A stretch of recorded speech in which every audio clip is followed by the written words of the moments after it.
Hello, Podnutzians out there, and welcome to another episode of Mini PC. It's episode 99, and this episode is brought to you by Tom O. Tom, thanks for supporting us. We really appreciate you. So, how's it going, Dor? I'm going to say it's going okay. Normal stresses. This is the time of year where if stuff can go south, it seems to go south. But with all that said, I will say I'm keeping very active on my single board computing stuff and trying to remain positive. Well, as far as being a Floridian, it was 58 degrees this morning. I thought, the police and fire departments were out, saving all of these Floridians from, freezing to death.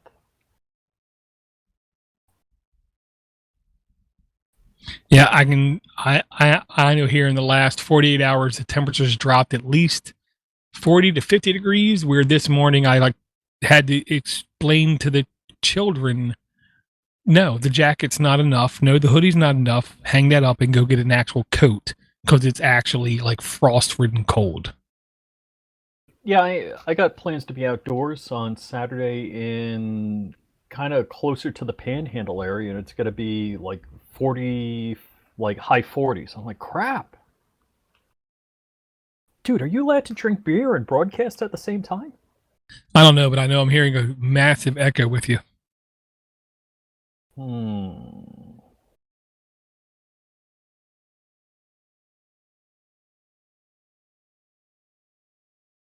Is it gone now? I really do hope so. The high temperature today is 32 degrees. So yes, it's definitely cold here. Yeah, I know at the Hughes Compound Southern Command it's like 75 degrees right now. No, the echo is still here. I the only way I got an echo is it's picking up on my phone. So I think I thought I had. Yeah, it looks like I'm muted on that. Give me a couple seconds here to say. And there you go. Okay. I will say we have seen at least a little bit of activity in the single board computing mini PC environment. But I don't know about you, Rich. I don't want to say a lot of the activity that I normally see is now drier, but I will say it does seem to be less overall activity, but more precise, poignant activity is the way that I'll put it. That's an interesting way of commenting on it. Well, like one of the good things that I will say is Pine 64 people at least Ooh. try to put out monthly updates, giving you at least information on how their current projects are facing. The Pinebook Pro just released, became public less than about a month and a half ago. Pine Phone, aka Braveheart Edition, is going to go on pre-order sale in less than, I want to say, 36 hours from the time we record this. The Pine Tab, they expect to be around Christmas time, I believe it was, pre-ordering, and then the Pine Time, the watch, is like first quarter of next year. So at least they're trying to be transparent about their news. Wow. They are totally not effing around.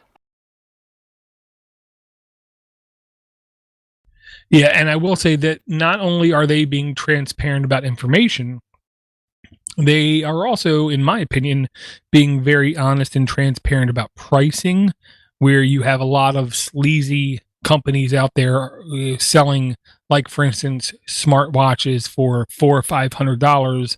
They're going to sell a smartwatch for $25. A lot of sleazy companies are selling phones for like $1,200, where their phone they expect to be after Kickstarter, after pre-order, to be 100, I think it was $45, which I think both of them are extremely fair prices. I got my $200 smartwatch here. Actually, it's doing pretty good. Well, I'll say this, $200 for that I don't think is as much of a ripoff as I expected you to say, because I figured for a Samsung watch would be at least 280 to 330. Yeah, I think this is like one model behind. It's like the Gear Frontier S3. if in the way I look at it, I do enjoy some features of it, not enough to spend more than 200 bucks on. And I look at it as if you're going to spend 200 bucks on a watch, might as well get one. If you didn't plan on spending 200 bucks for a watch and expected something fantastic, I'd save my money.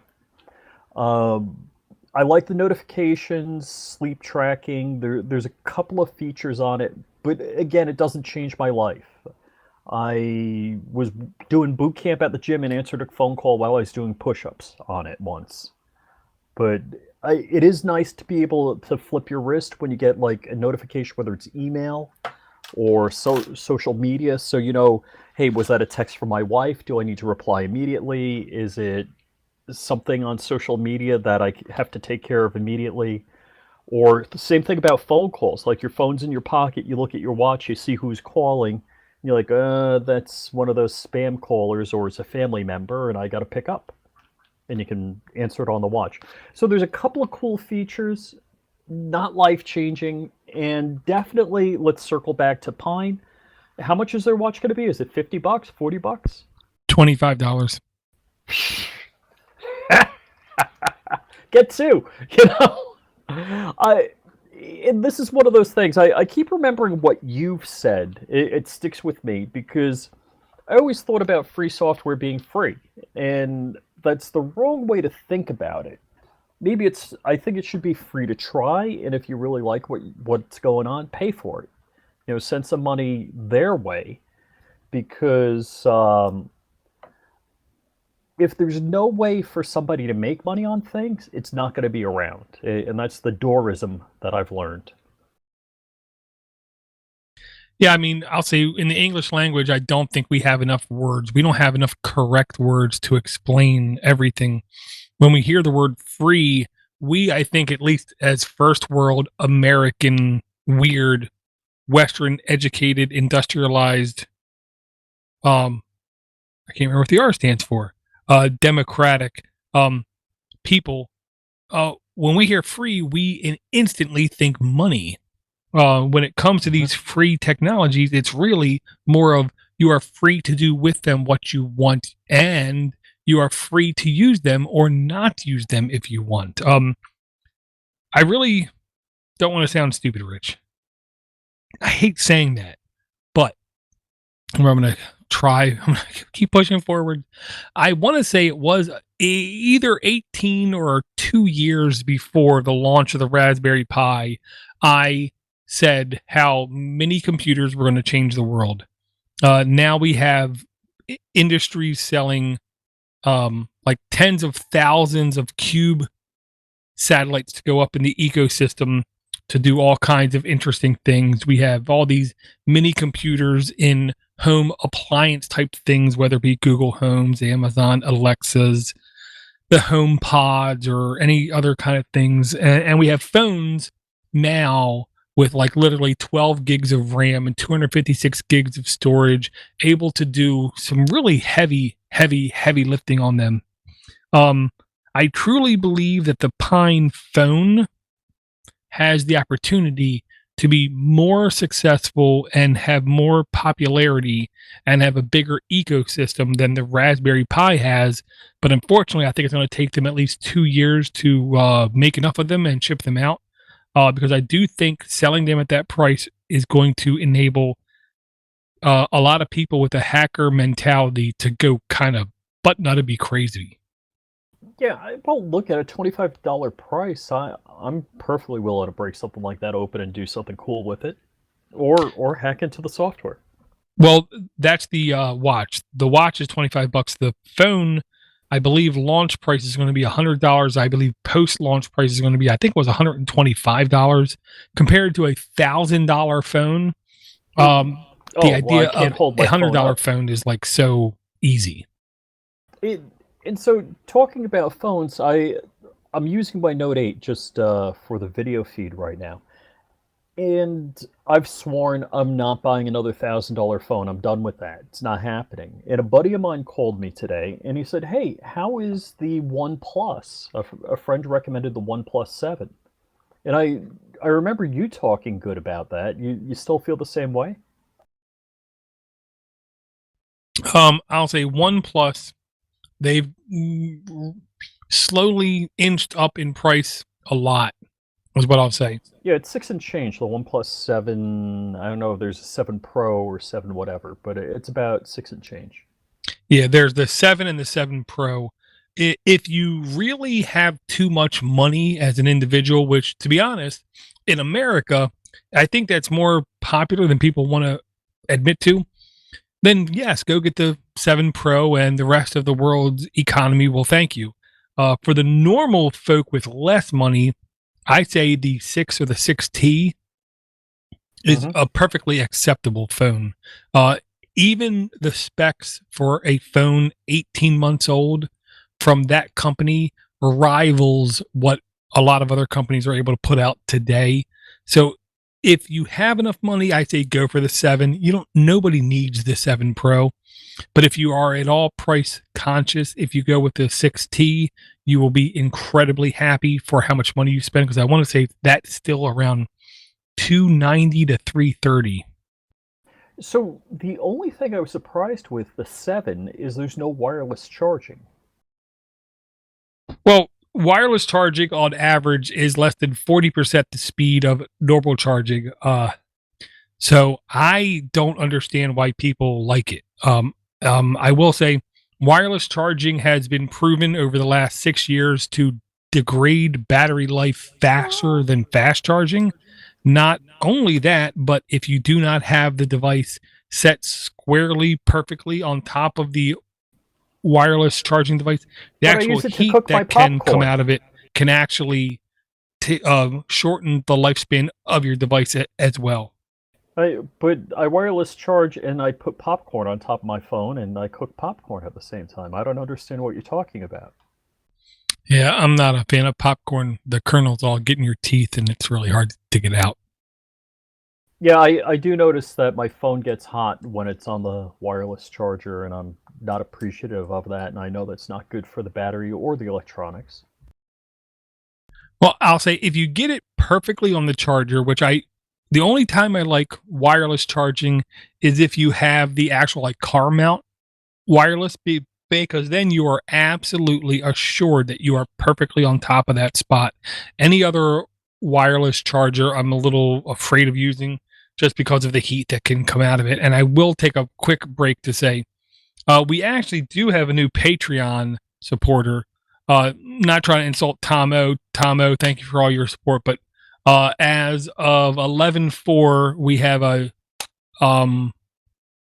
Jonas as a new supporter. So I definitely want to say thank you to Jonas. Is this the Jonas we all know and love from Hawaii? The Hawaiian that knows more about 3D printing and making than I think a huge amount of the people, yes. And Jonas is a really good guy. Oh, yeah. Super nice guy. Someday I'll have to visit. I would love to, but, I'm going to, wait until the wife won't kill me. Dor, can we go together? Can you be my Yes. date?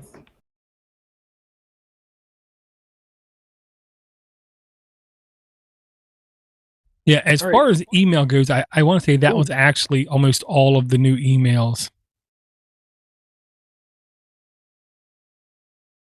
Okay, I'm just rather disappointed in myself. I have nothing but a bucket of fail to talk about, and I was hoping to get virtual machines running on my Raspberry Pi 4, and that didn't work. And I was playing with Docker on another thing, and it used to work, and now it doesn't. It's a complex app. It's not Docker. It's the app. It had to do with versions of libraries that it's pulling in. But yeah, so I've had a highly disappointing several weeks. You sound like a McLaughlin there. No, it's not that bad. Okay. And I will say I did miss an email, and here's the reason why. The guy's name is Mark Bean, and when I saw the email from Mark Bean, I assumed it was a spam email from some fake person with like a name like Mr. Bean. Right. But I was completely wrong. And the email goes, I did it. My first ever YouTube video, a unboxing of the Pinebook Pro, link provided. I wish it were better, but it certainly could have been worse. Thank you for the tips. I will try to add more if I get any type of response from the people interested in doing more. Best regards, Mark. And he, George, on the video, like, thanked us oh, for what cool. input that we gave. Did you share that video out? Where would I share it out at, considering I'm not on any social media? Like an email? Like the old-timey email? Well, he sent it to minipc@podnutz.com, and I'm sorry if you have that email not coming in through your email provider, because I do have it forwarding to AskTheCableGuy and Flying Rich. Yeah, and that's why I'm asking, because I do remember looking at that. I think it wasn't recent. Was it like Halloween. a week and a half ago? Yeah. Yeah, so, and I will say the link will be in the email. I will say number 1. Number 2, Mark, thank you very much for the shout out. Number 3, Mark, trust me, I watched at least 15 unboxing videos for the Pinebook Pro. You were extremely better than the average, is what I'll say, because most of them were horrible video quality, horrible video angles, horrible audio quality, and horrible input into what they were actually seeing. So you did extremely well compared to those other people. Again, link will be in the notes. The only thing I will say that I would like to see, to be honest, is game emulation. Booting up lockup, plugging in a USB controller, and seeing how is the game performance, and like roughly will it last, 6 to 8 hours. It would be nice if it would, but I don't know, because the Pinebook Pro is not known for extreme amounts of battery life. I will say I did appreciate him showing the actual physical device, because if you go to Pine 64 and you look at their store and you look at the pictures of the device, they show you nothing up close to the sides and the back of the device to let you know what ports are going to be on it, where he actually did. I'm a little disappointed. I just clicked on the link. It says video unavailable. This video has been removed by the user.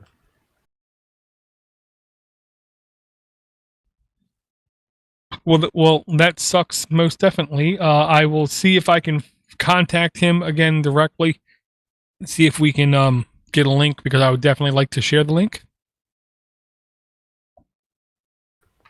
Yeah, if this is, let's see, I got this Friday, November 8th, if that's the same link. No, I said Halloween, because it was Halloween. Maybe it's the wrong link then. Sorry.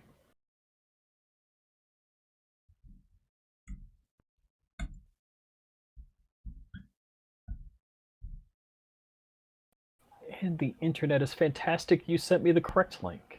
Yeah, there you go. The link in the notes. I definitely want to thank you again for the shout out, Mark. And I will say what I would like to see here is just his overall general satisfaction with the device, and how can you use it as a daily driver?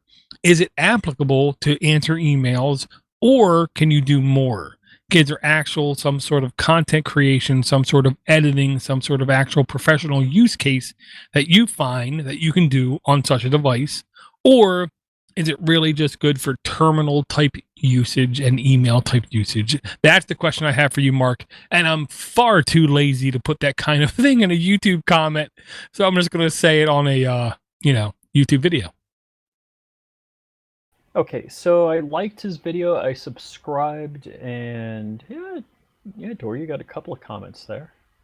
I'll have to add a comment. Yeah, I definitely subscribed. Click the plus, click the bell, all the gimmick things that people want you to do.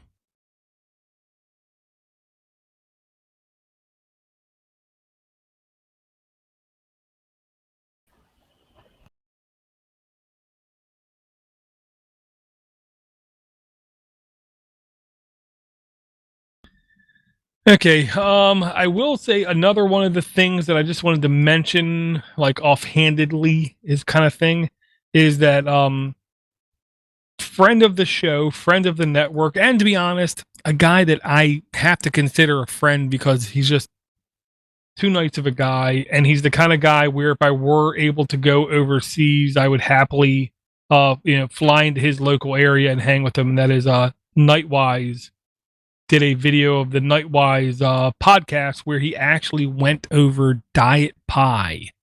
Oh, I will say I'm extremely, extremely happy to hear other people recognize and notice diet pie. Without sounding stupid, we've mentioned it now for probably over 2 years. diet pie is the crack. It is so stupid, easy to use, so easily one of the most functional distributions I've used on desktop, server, or single board computer.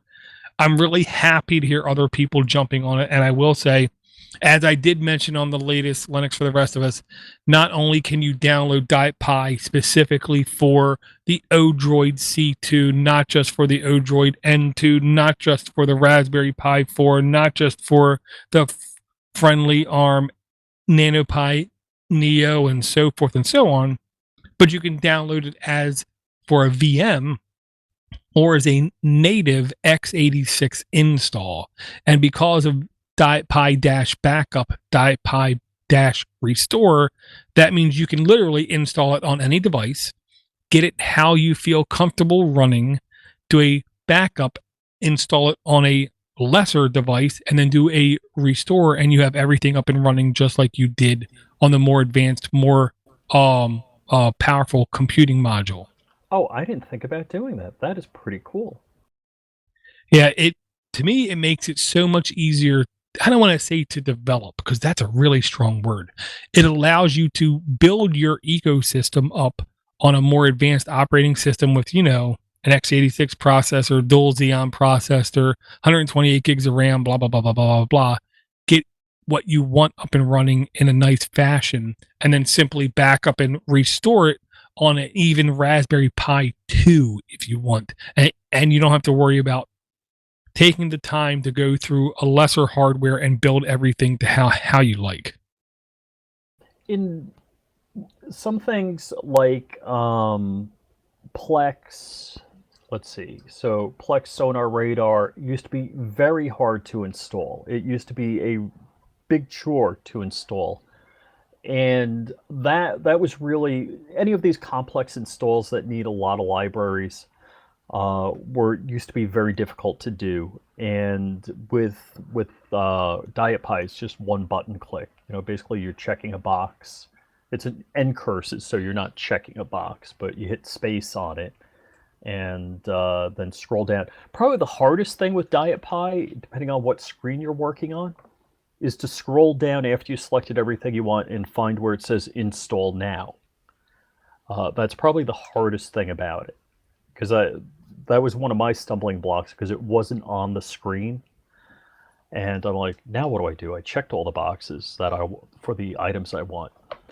But I've done a couple of videos on it, so I'll pimp my site if you go to flyingrich.com. And if you search for Diet Pie, you're definitely going to find at least a couple of videos on how to do Diet Pie and headless install, which I haven't tried in a while. So lots of love to Diet Pie. I had some email correspondences with the guy, and he's like, yeah, this is going to be late because my kid sat on my glasses. And I'm like, you only have one pair of glasses? So he doesn't sound like he's rolling in dough or anything like that. So I definitely appreciate all of the effort and work that he's going through to deliver a product to us like he does. So if you do have the ability to contribute, he has, like PayPal and stuff like that, right? Which guy? Diet Pie. Oh, I'm sure he does. Well, let me rephrase that. He should. This is 2019. This is late 2019. He should have a Patreon, and he should have a PayPal, and he should have a Flatter, and he should have everything set up ready to roll. Okay, so he does have Patreon and PayPal and Bitcoin. So if you go to dietpie.com and there's a donate tab, definitely throw some ducats his way, because he is doing really good work and making our lives much easier. Yeah, and I will have links in the notes to Diet Pie Pinebook unboxing from Mark, and Nightwise episode a slice of diet pie. I'll make sure to have the link in the notes also to the diet pie Patreon. I will say I have no problem admitting when I'm incompetent. In fact, it's one of the things I think I do fantastically as a government employee. And I've been incompetent in not supporting diet pie and how I really should Dude, support diet pie. yeah, I'm just doing that right now. I'm sending him some bucks from PayPal. Right, but speaking of incompetence, what I would then ask you is, since so many podcasts out there do an unbelievably incompetent job of talking about other podcasts, is there any other podcast out there, quick tangent, that you listen to that you like that actually talks anything about mini computers? Um, I gotta confess that I'm pretty bad on things. Other than the Door to Door Geek podcast, I don't listen to any tech podcasts. Well, is there any YouTube channels that you subscribe to besides Oh, the flippin' okay. crazy Mick and the crazy fingernail guy who won't clip his fingernails Oh, with a ETA horrible Prime. ball cut? So okay, in Micmac, I PM'd him on Twitter a week or two ago, and he's been slammed with work and a couple of things going on. I'm like, Welcome to real hey, life. yeah, yeah. I'm like, hey, haven't heard from you in a while. What's going on? So always nice on the DMs on the Twitter, and I appreciate see different people reviewing the same thing is always interesting because they have different takes on it. He does a lot of very technical things. So he'll do the phonics testing, and he'll get down pretty deep into the GPU power consumption, heat, etc. on a device. So I do appreciate the things that he does. And I think everybody has a little bit of an edge. There's a reason to watch any of those people that you named. And yeah, when they have a new video out, I definitely watch that. Yeah, I will say McMake goes into the GPIO and the ins and outs, the IO insanely more than anybody else. Explaining computers gives you maybe the greatest high level experience of everything out there in every shape, way, and form, and then does decent benchmarking test. Where ETA Prime gives you as hard of a look as he can possibly imagine on any single thing, whether it be a RK3399 board or something related around Android and gaming. I will say he goes a little bit harder on the gaming aspect of all these mini computers and the Android aspect of these mini computers, but it's a question of what do you like.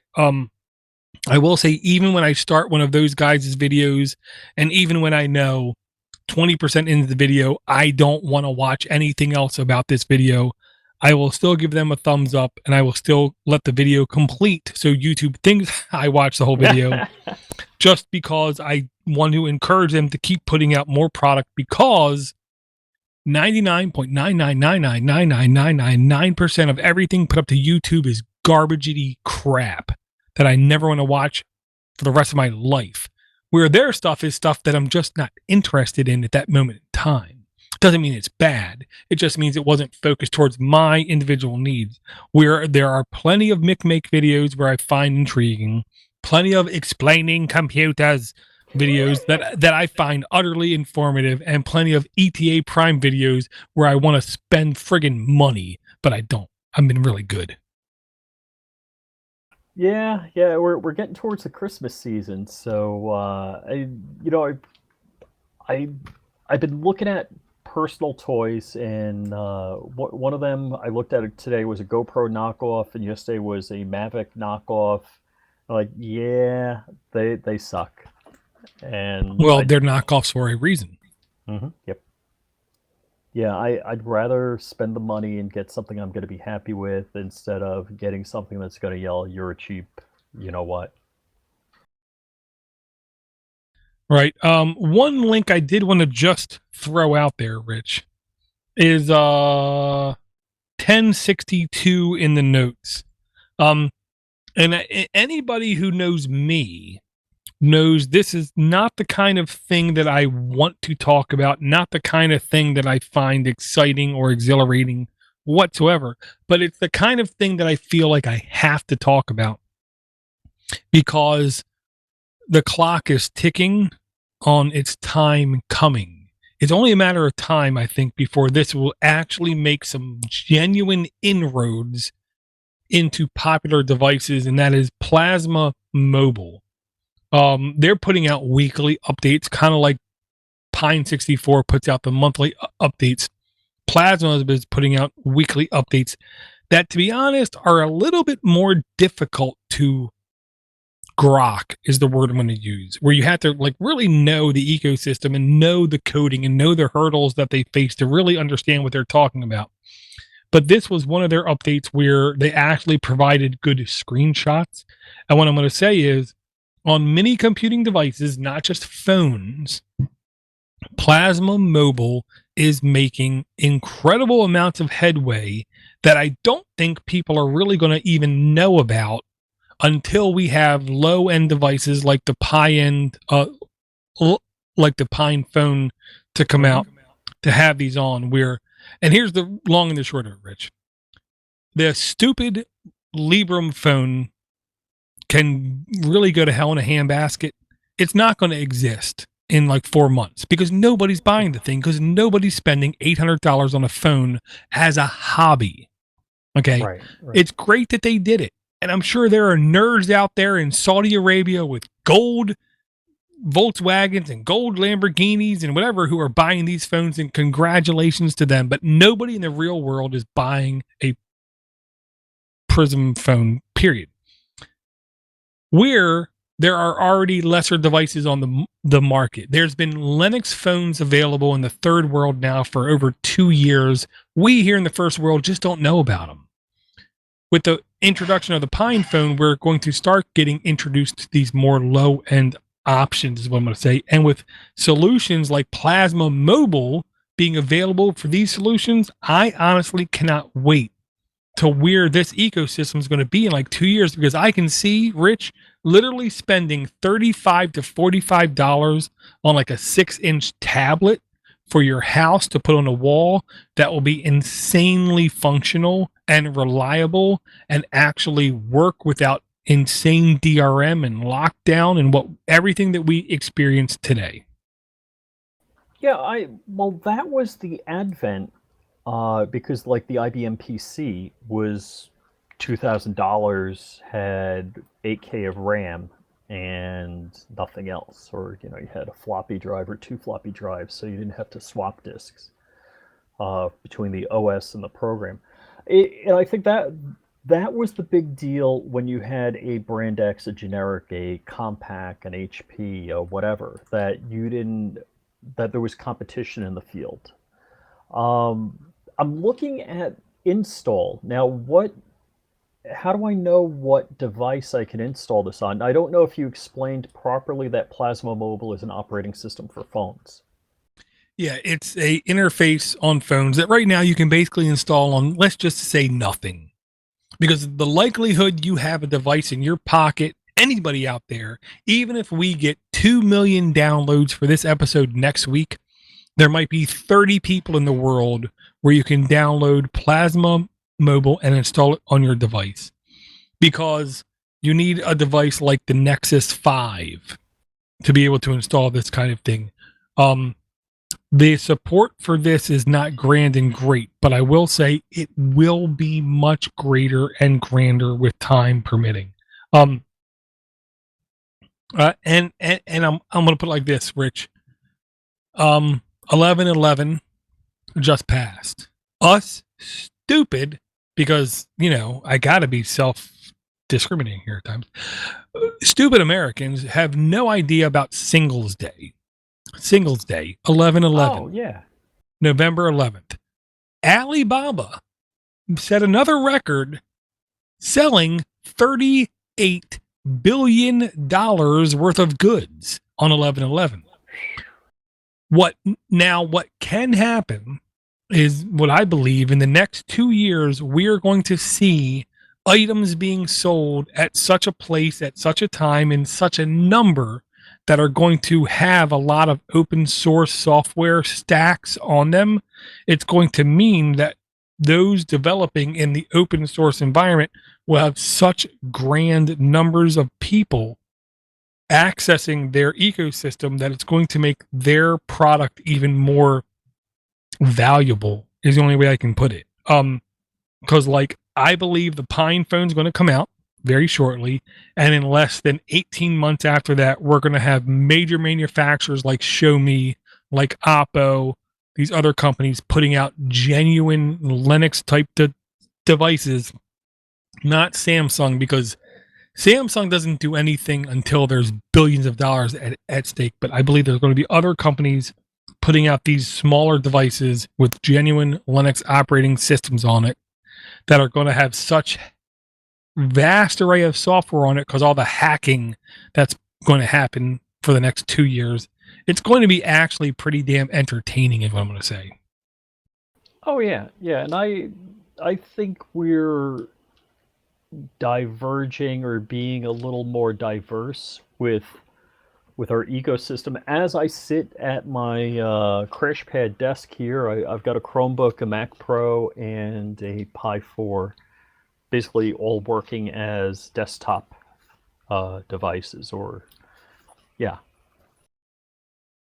Yeah, and I do so think all of the mini board computers are getting much closer and closer to being genuine desktop like operating systems.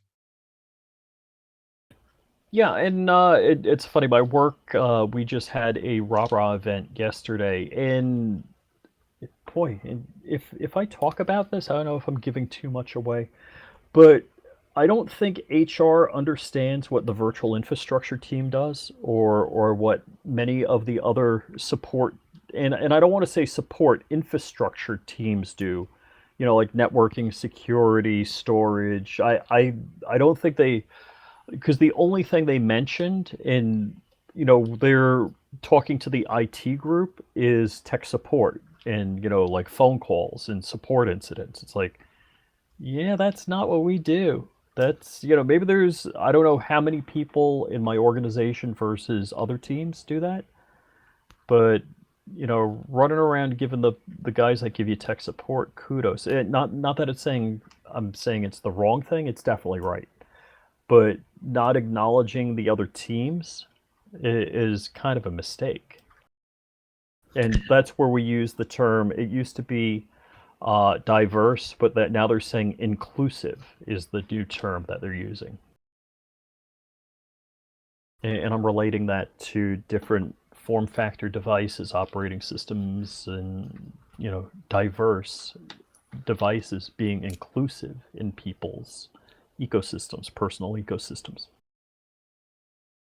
I will say one of the things I enjoyed when I worked like hard in tech was not being appreciated, because I liked being the underdog. I liked people underestimating my ability. I liked people not knowing my names. I liked people not realizing what kind of magic was going on in the back end, because to me that meant the people that did realize what was going on were special. They were educated, they were accomplished, they actually comprehended the actual ecosystem, and those were the people I chose to respect.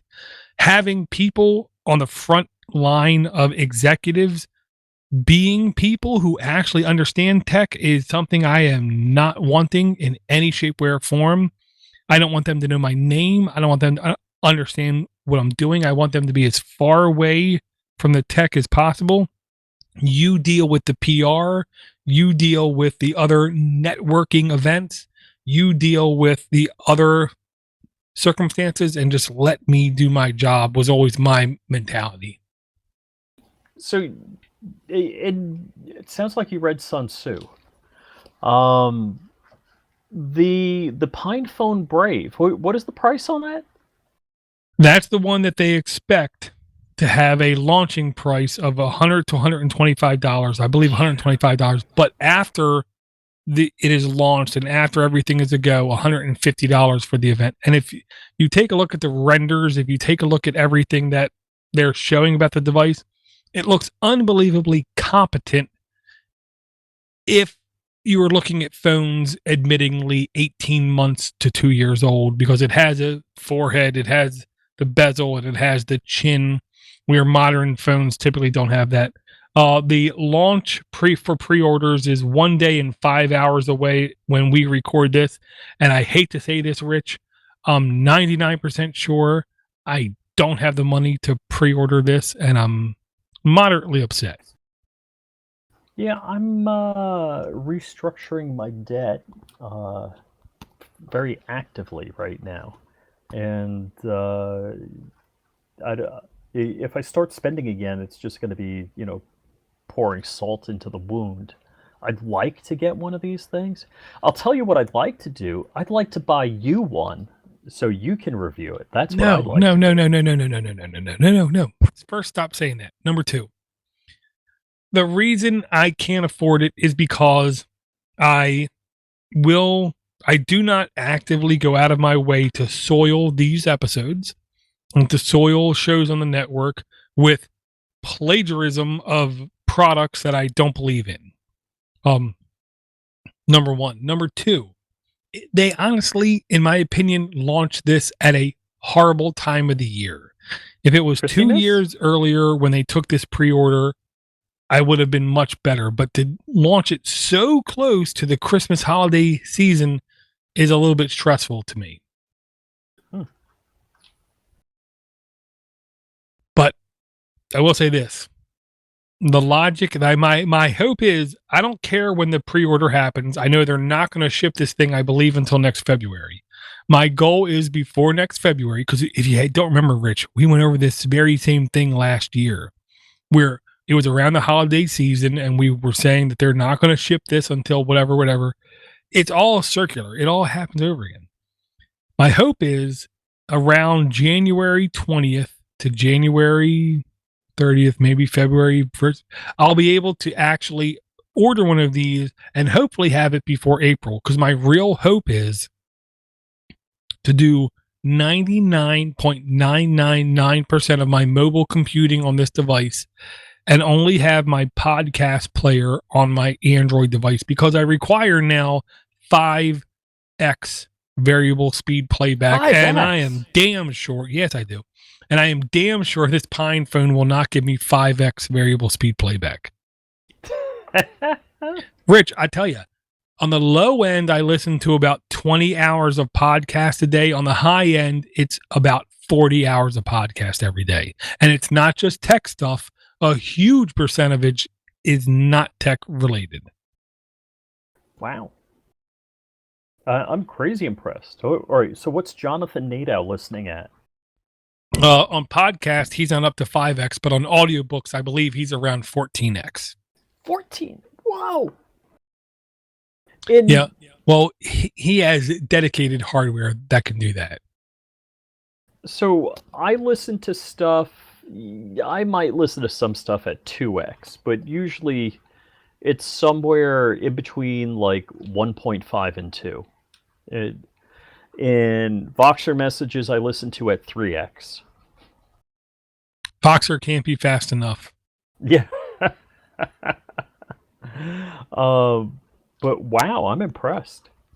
Yeah, and the one thing I will beg everybody out there, because I know I don't have to say this to Rich, and I don't have to say this to Brian, is do not get too stuck on the specs of the Pine phone, because you cannot compare the specs that they offer versus the specs of the latest Samsung Galaxy phone or the latest Apple phone, because the Android ecosystem, none of the hardware is expressly designed for the software, and none of the software is expressly designed for the hardware.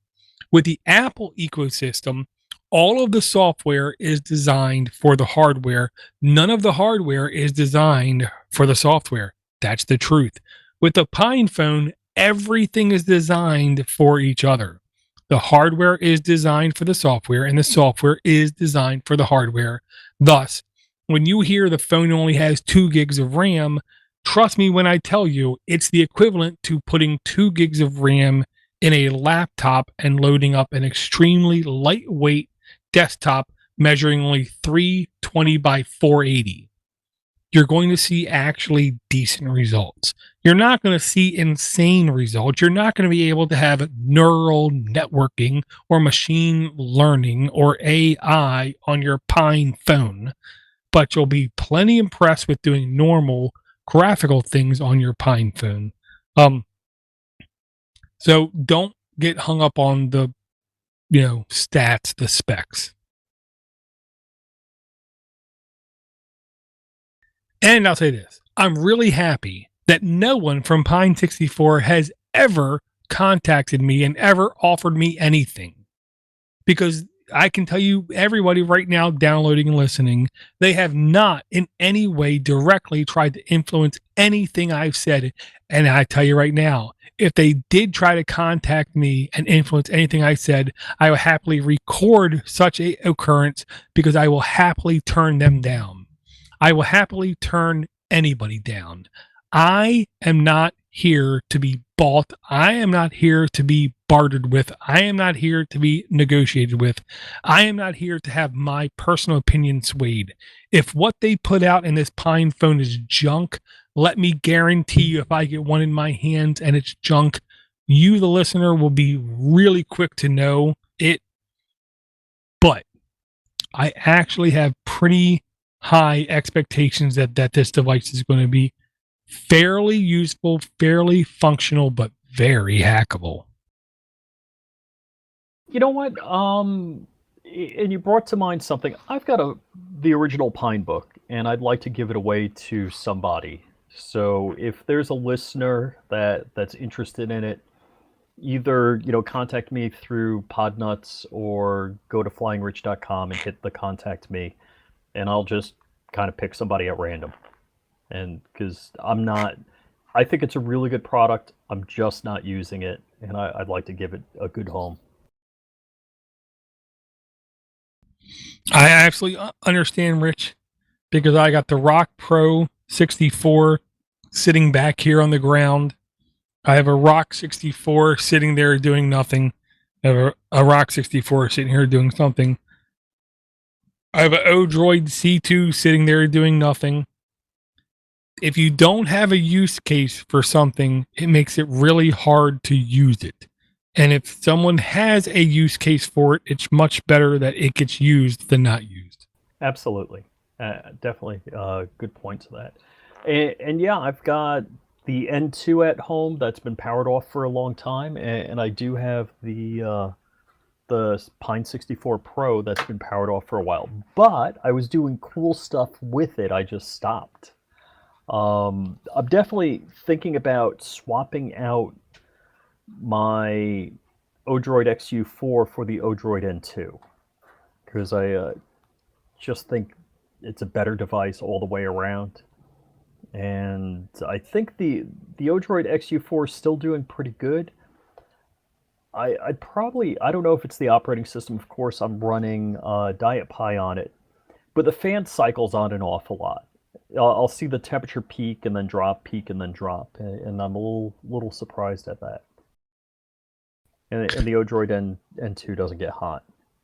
Yeah, the N2 I've heard at least 3 or 4 people comment on, and none of them has said anything remotely bad about it. I will say, I don't think it's optimal if you want to have it connected to a huge TV, like an 80-inch TV, and you want to stream 4K videos. But to do any kind of server load, any kind of hard back-end operation, it seems like the N2 is extremely hard to beat for the price. Oh yeah, yeah. I think as a complete package, the case, the power supply, I think it's a super deal. Very cool. One other thing that caught my eye, Rich, in the notes, it looks like it's maybe 1063. And it's basically entitled, it's a Medium article is what I'll say, and it's called Hack the Planet with Chimerica GUI. And I will say, I have no idea if I'm pronouncing that right, because I think it's trying to appear like a Russian tool, even though if you take a look at the GitHub and you take a look at the providers and you take a look at everyone putting code towards it, none of them are even Russian. I don't know what they're trying to do with this. But what this basically started out as a network discovery tool that then promoted itself to being a more of a graphical user interface on discovery and management. When I took a look at this, Rich, I'll just say this. I liked the fact that somebody was allowing me to put something on a domain, hitting enter, and then having it basically go out and blast everything on every subnet and pull back every piece of information on everything that it could find and give me search results queries where I could very easily distinguish, is this an Android device? Is this a computing type device? Is this a stupid smart screen kind of device? Or what's going on my network? And what kind of ports are open. This will actually help you filter down and say everything on this subnet has like RDP access. Everything on this network has web access, has 443 access, has port 21 access kind of thing. It was actually a kind of eye-opening experience is what I'm going to say when I read this. But I will say it also does things on the quote-unquote greater internet that I think if I was a security professional, I would have a lot of fun with. But being someone who doesn't like federal prison, I purposely do not point this at anything that I don't own. Yep. Yeah, I took a look at it when you emailed me, but I wasn't home and I wasn't able to try it out. But I guess I could now. Because I Well, did finally set up a jump box at home that I can access all the time. very cool. This is the kind of tool I will honestly warn people that, like in knowing you, Rich, I'll put it like this. You don't just hand somebody a 357 and say, go ahead, shoot that thing over there, because they're going to hurt themselves. Because the kickback on a 357, if you're not prepared for it, can literally cause you to go to an ER. The kickback on a tool like this is the kind of thing where if you're not educated at first, or you're not really apprehensive about it at first, you might find yourself in a little bit of trouble, is what I'm going to say. This is the kind of, honestly, tool, I hate to say it, Rich, I love seeing available to normal people. It isn't that I want to see people go to jail or be in trouble with the law, but I love this kind of information being available to anybody willing to look at it, is the way that I'll put it. On my own home network, I was able to run it. And to be honest, there were 2 devices on my network that I completely forgot about that were on my network that I was reminded I'm not happy that they're on my network. So I immediately just said neither of them are going to get an IP address ever again until somebody else in the family complains. So let me ask you, did you just do a pip3 install space dash r space requirements.txt and that did the install? That sounds after right. pulling it down from GitHub. Yeah, that definitely sounds right. That sounds like what I did. And for those listening on audio only, it's K, but it's a backwards K, but you can type in KAMERKA space GUI. KAMERKA space GUI. I'll just say this. It's a very interesting tool. What I did install it on, Rich, I will say was a very, very, very, very, very fresh operating system that after using it for like 20 minutes, I immediately nuked and paved and got rid of. because I wasn't sure I was completely comfortable with something like this on my network with such power. Right. Yep. Makes sense. So while we were talking, my daughter called me and asked me if I opened the garage door, and I'm like, no, the garage door auto closes at 9:55 p.m. Gotcha.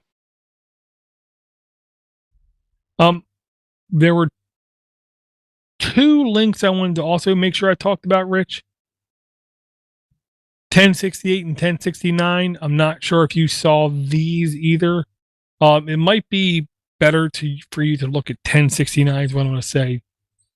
I don't remember if we talked about this. Unohost, Yunohost.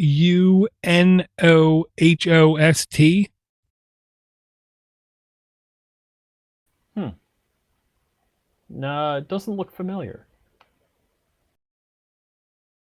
I'm clicking through to the demo right now. Yeah, this is like a ecosystem is the way that I will put it. Where their goal is to make it easy for you to install, but also for you to manage a bunch of different applications. Explicitly, I will say server applications. And they do intend on your applications to be, from what I gather, literally public facing. So you install this on a device, a Raspberry Pi or an x86 computer. You log in through the admin console. You can then easily go in through the applications on the interface and say install WordPress, install Mumble, install all these other kinds of application, Apache.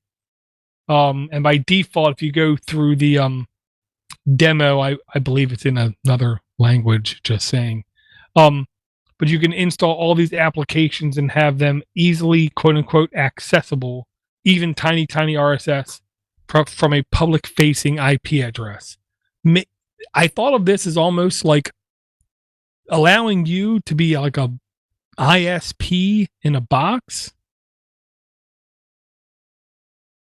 That is very cool. In a way, it kind of overlaps with Diet Pie. In a way, it overlaps with that. In a way, it also overlaps with Freedom Box. In a way, it also overlaps with the other Freedom Box alternative that we got emailed now about 3 episodes ago. And I love seeing competition in this ecosystem of allowing you as an end user to simply install applications on any device, but have those applications being accessible by people outside of your own ecosystem. I think this is the beginning of the way that we as end users, dare I say, as advanced end users, begin to take back some of the control, take back some of the intellectual property, take back some of the control from the huge social networks that currently exist. I don't know if this is going to be successful or not, but I really would like it to have at least some success. Do you know what language it's written in? I honestly believe most of it was in Python. I will say this, if you take a look at the end user demo interface, I found it honestly really easy to use. It almost looks like a periodic table with big, huge buttons with like NE equaling Nextcloud, RO equaling round cube, giving people a easier way to access kind of advanced applications. Okay, so it's saying minimum requirements: 500 megahertz CPU, 512 megs of RAM, 1 gig recommended, 8 gigs of storage, 32 gigs recommended for mail, documents, etc. But I'm wondering, because I do have hosting with an ISP, I'm wondering if I can upload it there. I can almost guarantee you, if you have a VSP or a hosting provider, you can. It might be a touch, I don't want to say sketchy, but you might have to do a little bit of extra work to have the firewall rules set correctly. Right. So the guest can only access the guest functions, and you, the administrator, can only access the administrator functions. Looks cool. That's another one I want to put on my list of, hey, let's give it a test drive, see how it is. And they have an installation for a Raspberry Pi. Oh, of course. I mean, if you don't support the Raspberry Pi in November 2019, you as a software developer just hang it up, just start to go to strip clubs or something because you don't belong in software development. I'm halfway there. No, I'm That makes teasing. one I of don't us. go to the strip clubs. Um, yeah, that's a cool find. Okay, last link I really have, Rich, I'll say is line 1072. We here at Podnutz have mentioned more than a couple times the Flirc case, FLIRC. In my humble opinion, is what I will say. The Flirc case for the Raspberry Pi 2, Raspberry Pi 3 was among the best experiences I've ever had with a Raspberry Pi in the case and temperature control and blah blah blah blah blah blah blah blah blah. But I will say, if you go to the Magpie article where they're reviewing the Raspberry Pi 4 case, they have a set of commands that they run to do stress testing on it, and they admit that it was normal idle temperature 28 degrees. It got up to 46 degrees during its test. Then they overclocked the Raspberry Pi and it idled at 41. And then doing the test, it took it up to 67 degrees centigrade. I will say, if you go to youtube.com/DoorDoorGeek, I did put a video up today, aka November 11th, where I did actually show a little bit of streaming off from the Raspberry Pi, and I did a little stress testing on the Raspberry Pi using the Ice Tower cooler, which I will admit is expensive. I couldn't get the temperature above, I want to say it was 38 degrees, 39 degrees centigrade. So for them to give this case an 8 out of 10 to me is no. No. I would give this case maybe a 6 out of 10 if you're comparing it to the Ice Tower cooler, because the Ice Tower cooler, I cannot get it above 40 degrees centigrade no matter what I do. To me, this Flirc case, while being maybe one of the better passive heatsink cases on the market, if that's the best it can do, in my humble opinion, that is not acceptable numbers.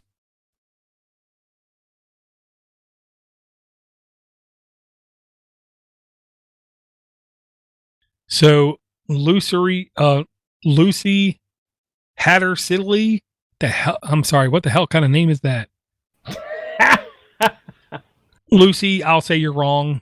At the best, this should get a 6 out of 10. Now, if your primary like ruling stick is how does it look, how does it form, how does it feel in the hand, how does it fit in physically to your ecosystem, if that's what you're really going after, yes, this is absolutely an 8 out of 10. But if you're really only worrying about the functionality and the health of the Raspberry Pi, there is no way the Flirc case should even get a 6 out of 10 in my retarded Maryland, Baltimore on humble opinion. And I own at least 2 Flirc cases, and I have them on devices right now. I will never have one on a Raspberry Pi 4. Well, I know ETA Prime did some testing with the Raspberry Pi 4 in the Flirc case, and he was complimentary to it. I'm sure, because he got it for free. And I said that. And ETA Prime, I dare you to call me up, 443-640-8960. I've been using heat sinks and is it 40 and 80 millimeter fans or 60 millimeter fans? I did a couple of videos on that, and they work incredibly well and are very low price. Now, I haven't printed up any cases for my Pis. I'll have to get my 3D printer working again for that. But yeah, I don't think you have to spend a whole lot of money to keep your Pi cool. And I did one video. I think it was like cool your Pi 4 for $3, I think. Well, it depends on what you call cool. I will say that. Well, keep it below thermal throttling, and when I say keep it below thermal throttling, keep it below thermal throttling by a large margin.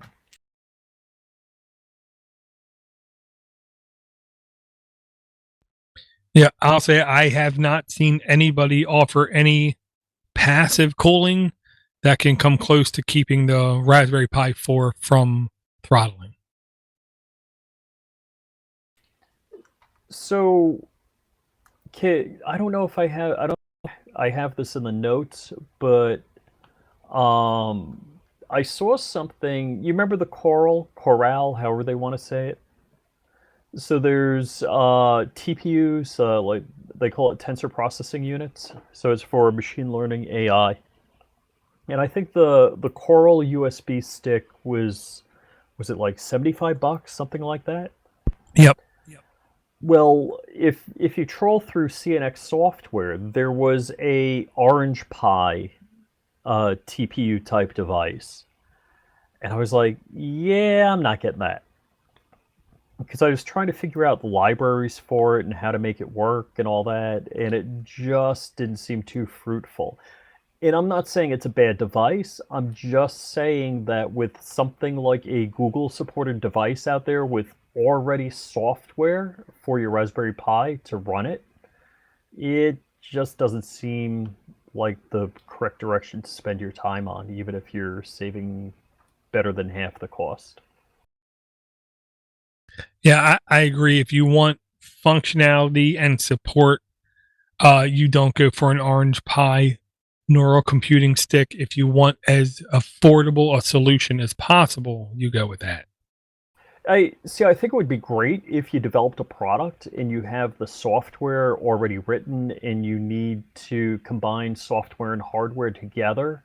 All right, so the Orange Pi AI Stick Lite Neural Compute Stick ships with free training tools, and it's $19.99. And I don't know. I didn't compare the numbers, so they talk about power usage and TOPS. I guess that's TensorFlow operations. I didn't compare it to the Coral, whatever.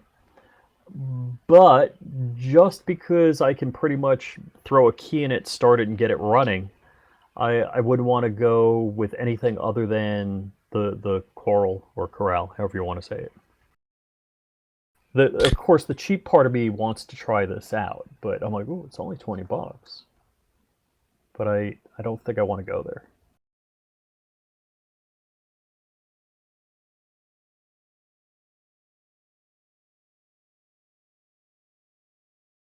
Which I've probably talked about a number of times. One of the things, the evolution that I want to get to on my home automation and is I need to swap out the NVR, which is what they call the network video recorder, because it doesn't give me RTSP streams out. And I want to send those RTSP streams to a device with AI ML built in. So the Coral would be a good device for that. And be able to do basically identify motion from motion and a person, and then to do facial recognition like, hey, that's a family member, or hey, that's a UPS truck. So one, I know when I got a delivery, and two, I know when there's a friendly on my property. But that's my goal for machine learning and AI. And again, being that I haven't finished doing all sorts of reviews and video work for what the o-droid N2 and the Pine 64 Pro, I'll have to throw that idea on the back burner. Gotcha. Yeah, I mean, o-droid, you found that fast. yeah, I know. I do believe that this Orange Pi AI stick could be in extreme air quotes with a lot of asterisks next to it, could be extremely beneficial and extremely useful to somebody, but the ecosystem will not be there compared to any Google TensorFlow UI compute stick module or any Intel compute stick module. But do I think that the Google one will be 8 times better or 10 times better? I don't know. Right, right. Because the price is about 8 times more. If you are willing to put the time in, and that's a whole question of how much is your time worth. If you're able to put the time into research and doing personal development, I do believe these Orange Pi sticks could be a game changer. But right now, I honestly don't foresee people being that price restrictive to make it a big difference. I think there are people out there who are going to buy these kinds of cheaper AI modules. They're going to put a lot of work into it. They're going to get something beneficial out of it. But unfortunately, in 18 months or 24 months, when the next one comes out, they're going to have to scrap everything they did and start again over. Yeah, and I hate to, fall, and I would say going with Google is the easy sheeple decision, and I hate to be that way, but when I look at the amount of time I spend trying to make ARM virtualization work, the tens of hours, or the tens of hours I've spent on some sort of Docker project, um, on free stuff that I didn't even have to pay for. It's kind of insulting to pay $20 and then spend another, 30, 40 hours trying to make it work, whereas you spend $74.99, you download something, and hopefully it just spins up and works. Yeah, I do think it's especially in the first world, time versus money, convenience versus workload kind of thing.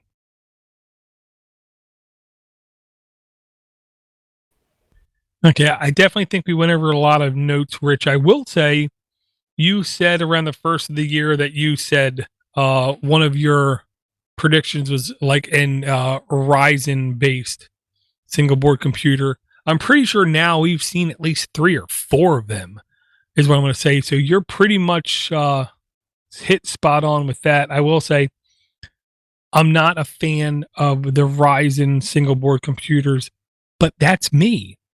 I'm a nerd that likes Intel graphics.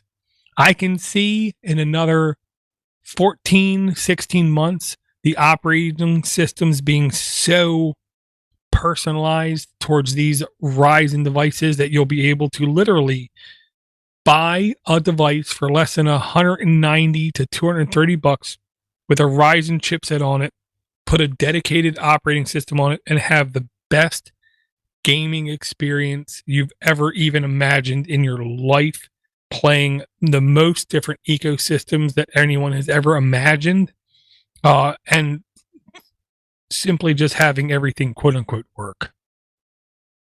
Well, that'll cover me for the one I blew, which was there will be no Raspberry Pi 4 in 2019. Well, 2019 is almost over. Well, and there was a Raspberry Pi 4. There was. I'm not sure it was game changing as much as we wanted it to be. Well, I kind of, all right. I haven't, really done donuts with my Raspberry Pi 4 yet, or the pair of them that I have. But I think the game-changing USB-C power, 2 USB-C ports, full gig Ethernet, and 2 HDMI ports.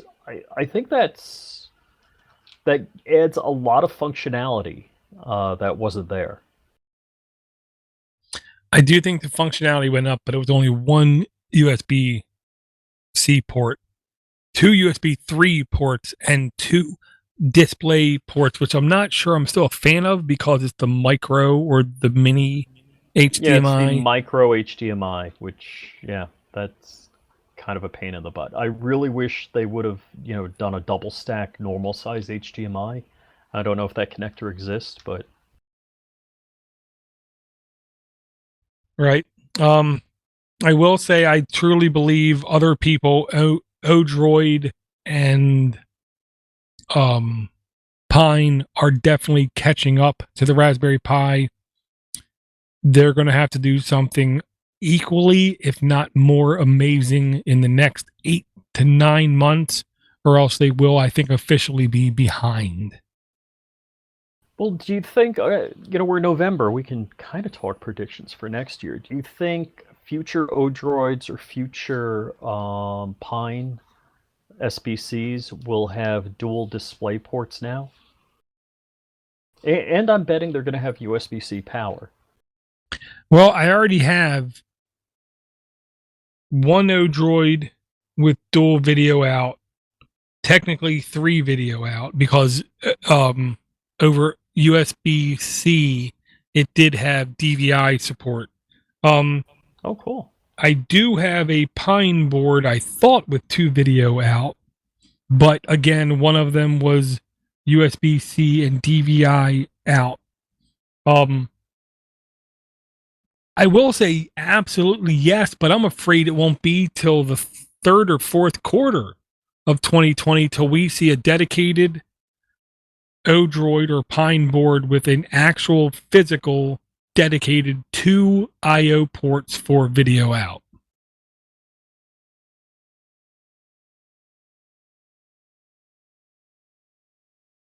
Yeah, I was just replying to Red Dwarf out there. I just want to say, hey, buddy, how's it going?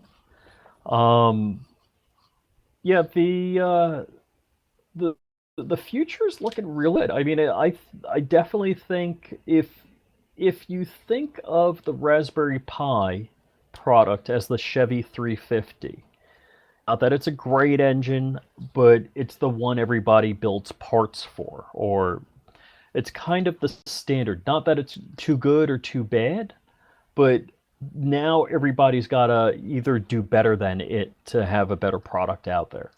Kind of like when we're talking about the TensorFlow and the Google Corral, that everybody, or there's going to be an good amount of software out there to drive your Coral and make it work right. Whereas another product, it's going to be kind of tough. Yeah, I do believe that everyone has made headway on the Raspberry Pi Foundation. I'm not convinced that Raspberry Pi Foundation is dedicated enough to keep that headway and keep advancing more than other companies have. I've been wrong many times in my life. My wife will attest to that. But, it's one of those things time will tell. Now, Jonas in the YouTube chat says, I think Raspberry Pi is Honda and Pine is Chevy. Okay. I got to think about that. I think that's like comparing the National Football League versus rugby teams. Only a small percentage of the people actually, I think, will be able to comprehend that.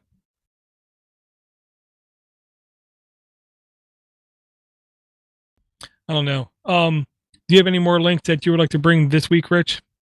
Actually, there's one last link, and unfortunately, I'm going to have to tell you to go to it. So if you go to CNX Software and look at their latest item. So it's the Peakago, Peakago, 7-inch Windows 10 fanless mini laptop launched for $269 and up on crowdfunding.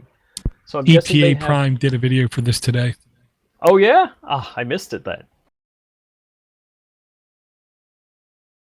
I'm sure he's getting the early releases of stuff. He did, and I'll just say this: he was kind of disappointed in the device. Oh, okay.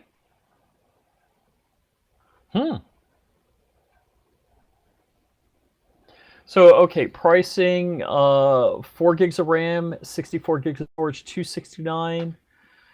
8 gigs of RAM, 128 gigs of storage, $339, and 8 gigs, 128 gig with Processor? 4G is $399.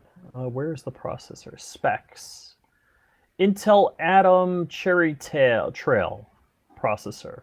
Ding! And that's what ETA Prime said was basically holding this device back from being what he considered a good device. And I will say, in my experience, I don't care what kind of hard drive you have. I don't care what kind of I/O you have on that hard drive. I don't care what kind of RAM you have. I don't care what kind of video you have.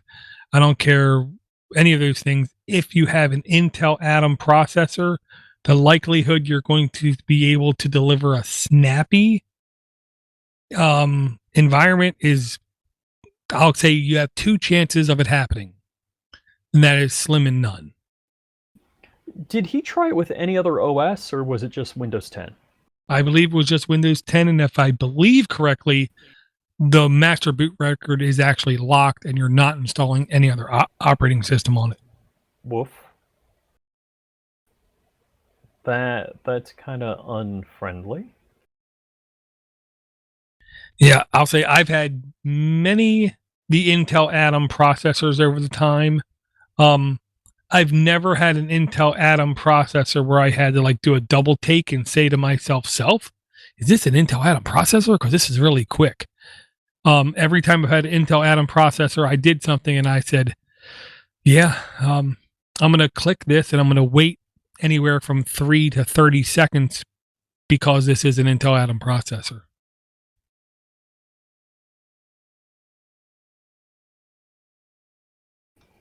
Yeah, I just thought it was, interesting. But so here's the problem. If you're into something, let's see, for 300 bucks, 269, 300 bucks. Okay, my 15-inch refurb Chromebook was $200. And I have maybe 4 gigs of RAM, I think, and whatever my internal storage is. But that's a highly functional backlit touchscreen blah device. And I always compare something like this to other devices that would easily fill the niche. And many laptops would also. If you're in the mid threes, you probably can either get a convertible Chromebook or a low-end laptop. Yeah, I'll say if you just want to compare prices, 300 bucks is not cheap. For 300 bucks, typically you do not get cheap devices. Actually, I'm wrong. This was published a week ago from ETA Prime, is what I'll say. I'll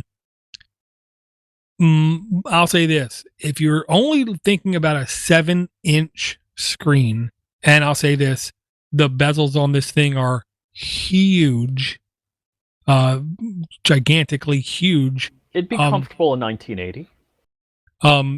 The bezels are literally like an inch big around each side. I would say if you liked your Zorus, this is what you want. If you only needed a 7-inch computing device and you didn't care about the keyboard, I'll stipulate you can get something for easily half the price and be perfectly content with it compared to this. If you have to have an all-in-one form-fitting keyboard and screen, it's not easy to get anything comparable, even if you go up to $500. I'll say this is the kind of like use case is what I'll say is if you look at this thing and you say to yourself, this is exactly the device I need, you will be perfectly content and okay with it not being snappy fast, and you will get your money's worth. But if there's any hesitation, I will tell people an Intel Atom processor, this will be a very slow, sluggish device, especially running Windows. In less than 8 months, the amount of Windows updates that will be stored on this device will make it to where the defragmentation that will have to happen on a daily basis will render it quite slow. Okay, just kind of dollar comparison and not necessarily a real apples to apples comparison. I'm looking on eBay. Microsoft Surface Pro 4, I'm not sure what version they're up to. 12.3 inch, 4 gigs of RAM, 128 gig SSD, $219. So here you have something touchscreen, 14-inch. I'm not saying, you need a 14-inch. My old eyes, I do. But maybe somebody else, one of you young whippersnappers out there, the Zorus-like thing would be good for you. Gotcha. Yeah, I mean, I definitely like the idea of this. I just wish it had something more than Intel Atom on it.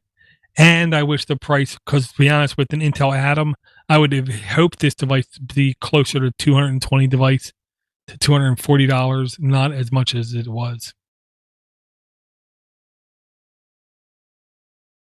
Oh, I was just scrolling back, closing Windows, and I'm looking at the Uno host that we talked about. It says does not currently work on Raspberry Pi 4. Will work on the Pi 0, 1, 2, or 3. Yeah, I do know it was Pi 3 compatible because that was the one that I installed it on. I only have one Pi 4, and I'm being kind of ginger with it. I will say this is not the only thing. About a third of the things I've looked at in the last 2 weeks that I figured would have Raspberry Pi support, I was almost shocked that were not Raspberry Pi supported. So I will say something, I don't want to say drastically has changed between the 3 and the 4, but a lot of software apparently requires some heavy lifting to be Pi 4 compatible. Oh, I didn't realize that. I had no idea. It was that, and there was a couple emulators I was looking at where they all insisted they were only 3 compatible.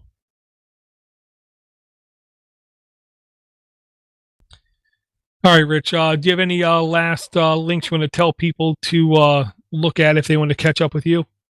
Yeah, well, flyingrich.com, if I haven't mentioned it 4 or 5 times. One, you can see all the podcasts that I'm on, and you can see my YouTube channel, and you can click and subscribe and follow me on Instagrams and all those kinds of thingies. Also, you can do the contact me if you want to drop me a note, tell me I suck, or you really like what I do. Gotcha. And I will tell everyone, if you want to, do not hesitate. You can send us an email at minipc@podnutz.com. If you want to shoot us a voicemail, 707-6podnut.com. If you want to shoot me an email directly, you can send one to either doortodoorgeek@gmail.com or mail at podnutz.com. I want to thank everyone for their downloads. I want to thank everyone for their support. I want to thank everyone for their Patreons. I'm going to turn on the Patreons any second now. I know I've said that now for like 3 months. I want to thank everyone for their support, and do not forget, this is a whole lot of big talk for little machines, and if you want to partake in them, you can too. Thanks, everybody. I'll talk to everyone again in about a week.